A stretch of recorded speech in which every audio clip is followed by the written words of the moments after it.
జై శ్రీరామ్. మంగళవారం నాడు సప్తమి ఉదయం 8 గంటలకు వస్తున్నది రథసప్తమి. ఆ రోజు మీరు 8 గంటల వరకు ఇంటి ముందు వీలైతే ఏకచక్ర రథముని ముగ్గు వేసుకోండి. జిల్లేడాకులతోటి స్నానం చేయండి.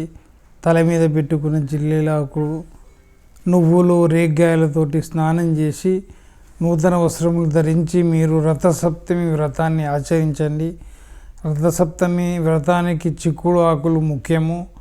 ఆ చిక్కుడు ఆకులో పసుపు గౌరవం చేసి మంచిగా కుంకుమ 4 వైపులో పెట్టి సూర్యభగవానుగా మీరు ప్రార్థించండి. చిత్రపటం ఉన్న అది పెట్టుకోండి, సూర్యభగవాన్ ఫోటో.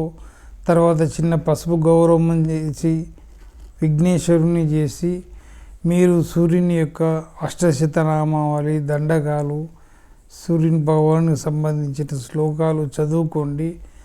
ఈ 7 గుర్రాలు కాబట్టి అతని రథానికి మీరు 7 చిక్కుడాకులల్లా బెల్లము, పరవన్నము వండి నివేదన భగవంతునికి నైవేద్యం అనేది చూపించి మీరు కొత్త బట్టలు పెట్టినటువంటి అత్తలు, కోడళ్ళకు పెట్టినటువంటి బట్టలు కట్టుకొని వ్రతం చేస్తే చాలా మంచిది. సరే, వ్రతం చేసిన తర్వాత నిన్న పెట్టుకోవచ్చు, దాంట్లో ఇబ్బంది లేదు. ఈ విధంగా మీరు చేసుకున్నట్టు ఏంటంటే ఆ రోజు అశ్విని నక్షత్రం కావడం వల్ల సూర్యభగవాని యొక్క పుత్రులే అశ్విని దేవతలు, వారి ఆశీర్వాదం మీకు లభిస్తుంది.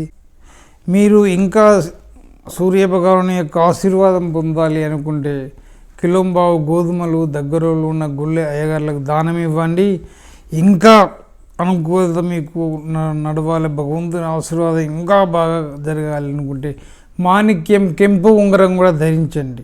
జై శ్రీరామ్. శుభం వస్తుంది. దీర్ఘాయుష్మాన్.